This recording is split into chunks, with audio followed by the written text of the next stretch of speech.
Hello everyone, my name is Aaron with Waypoint Property Inspection, and today I have Crystal Brady here to discuss breaking a lease and timing your move. That's right. So, few things I wanted to cover. A lot of people ask about their lease when it's going to end, and they really want to line things up just right and try to go right from their lease into their new home. I hate to burst your bubble, but it's really hard to simultaneously time that. So you definitely need to have a plan, and I would say don't expect to time it just perfect.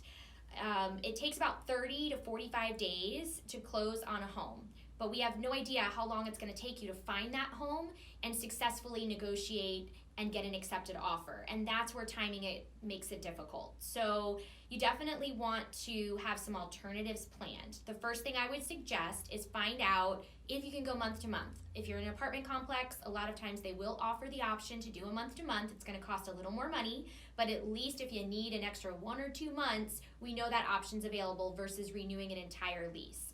The other thing that you should do is check the terms of your lease and find out what happens if you need to break it early. A lot of times the maximum penalty that's allowed by law is going to be 2 months rent. So it won't be any worse than that.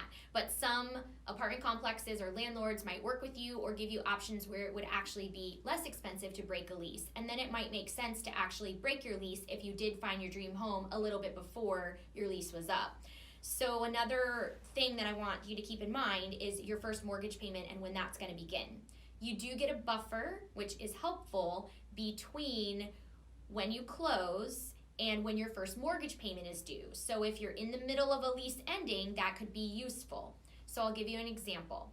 If you close on a home in the month of June, any time in the month of June, whether it be June 1st, 15th, or June 25th, your first mortgage payment is going to be due August 1st. You're going to skip the whole month of July, and then August 1st, your first mortgage payment will be due.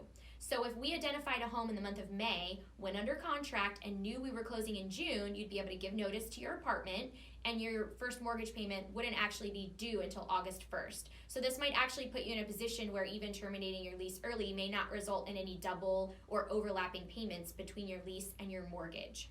So definitely plan for alternatives, don't expect to time it right, and see what other options you may have with your landlord as far as going month to month or basically terminating your lease early. Awesome. Thank you so much, Crystal. Thank you.